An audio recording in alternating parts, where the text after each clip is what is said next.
Assalamualaikum warahmatullahi wabarakatuh, sahabat-sahabat semua. Perkenalkan, nama saya Atala Ardiasa.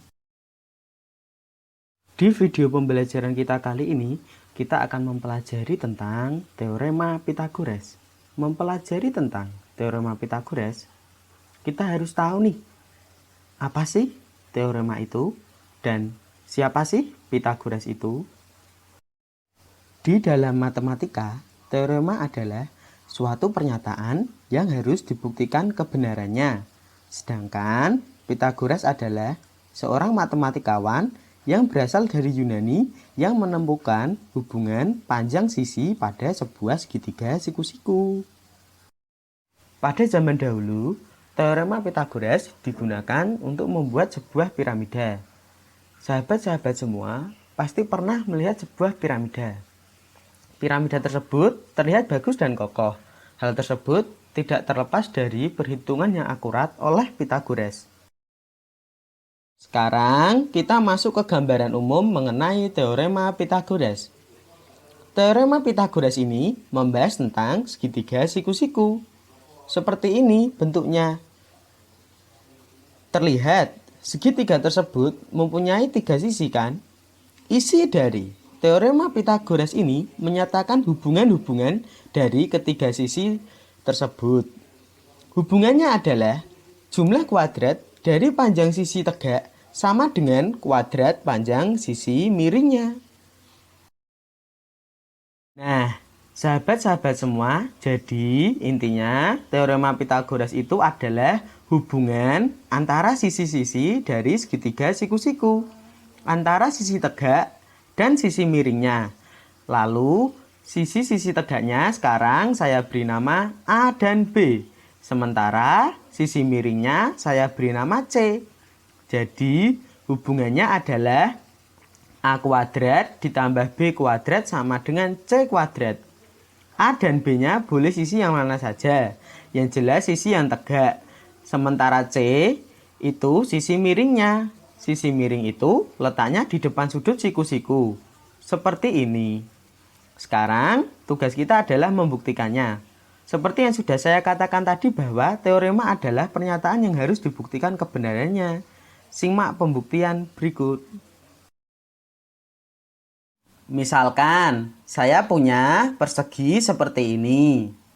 Kemudian saya tandai panjang sisinya dengan titik-titik seperti ini. Sehingga panjang sisi-sisinya menjadi A, B, A, B, A, B, A, B. Kemudian dari titik-titik yang berdekatan ini saya hubungkan dengan garis seperti ini. Sehingga terbentuk sebuah persegi. Nah, persegi ini sisinya saya beri nama C. Maka luas persegi yang baru sama dengan C kuadrat. Dari sini kita dapatkan 4 buah segitiga siku-siku dengan ukuran yang sama dengan sisi A, B, C. Dan sebuah persegi. Nah, bentuk terakhir ini saya gandakan seperti ini. Lalu kita perhatikan persegi yang berada di sebelah kiri. Misal, segitiga yang bawah ini saya geser ke sana.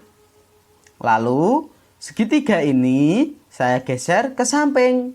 Dan satunya saya geser ke bawah.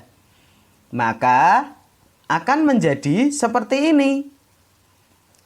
Untuk persegi yang kecil, karena sisi-sisinya A, maka kita peroleh luasnya A kuadrat.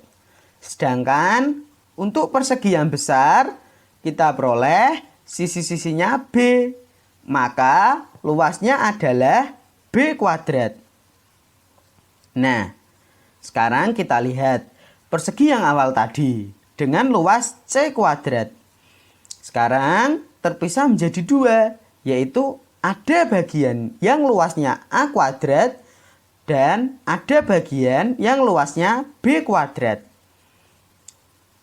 Tapi kalau dijumlahkan, maka hasilnya akan sama dengan C kuadrat. Sehingga diperoleh hubungannya yaitu A kuadrat ditambah B kuadrat sama dengan C kuadrat. Setelah kita buktikan teorema Pythagoras tadi, sekarang kita dapat menggunakan teorema tersebut. Perhatikan soal berikut ini. Diketahui panjang sisi tegak pada segitiga siku-siku adalah 6 dan 8. Lalu ditanya berapa sisi miringnya. Nah,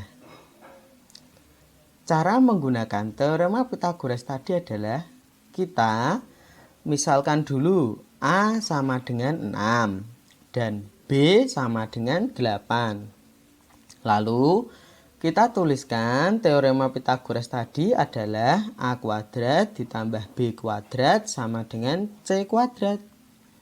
Lalu kita substitusikan 6 kuadrat ditambah 8 kuadrat sama dengan C kuadrat. Lalu 36 ditambah 64 sama dengan C kuadrat. Nah, 36 ditambah 64 adalah 100. Maka C kuadrat sama dengan 100. Lalu kita temukan nilai C sama dengan 10. Sekian video pembelajaran kita kali ini. Semoga apa yang kita pelajari ini dapat memberikan manfaat untuk diri kita sendiri ataupun orang lain. Wassalamualaikum warahmatullahi wabarakatuh. Selamat bertemu di video selanjutnya. Terima kasih.